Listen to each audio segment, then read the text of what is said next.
America এবং পশ্চিমা বিশ্বের লেজুর বৃত্তি করে কেবল ইসরায়েল ইরানের বিরুদ্ধে সংঘাতে লিপ্ত হতে পারে, এমন কড়া বার্তা দিয়েছে আইআরজিসির উপ রাজনৈতিক প্রধান ব্রিগেডিয়ার জেনারেল ইয়াদুল্লাহ জাভানি। রাষ্ট্রীয় টেলিভিশনে দেওয়া এক সাক্ষাৎকারে তিনি স্পষ্ট করে জানান, জায়নবাদী এই শাসক গোষ্ঠীর এককভাবে ইরানের বিরুদ্ধে দাঁড়ানোর কোনো সামরিক সক্ষমতা নেই। বিগত 12 দিনের সংঘাতের উদাহরণ টেনে তিনি বলেন, সেই আগ্রাসনে ইসরায়েলের অংশগ্রহণ কেবল মার্কিন সমর্থনের কারণেই সম্ভব হয়েছিল।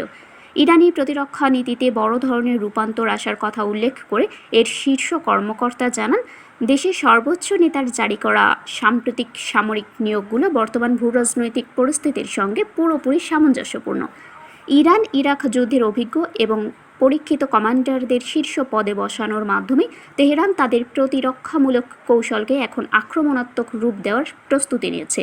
গোয়েন্দা নেটওয়ার্কের সক্ষমতা বৃদ্ধি এবং প্রত্যেক ইরানি একজন বাসিজ, এই দর্শনকে সামনে রেখে শত্রুকে যে কোনো আকস্মিক হামলার বিরুদ্ধে কঠোর হুঁশিয়ারি দেওয়া হয়েছে।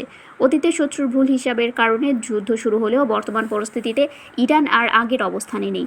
জাভানি হুঁশিয়ারি দিয়ে বলেন, তেহরান কখনো যুদ্ধ শুরু করতে চায় না, তবে চলমান সংঘাতে শত্রুকে কোনো ছাড় দেওয়া হবে না।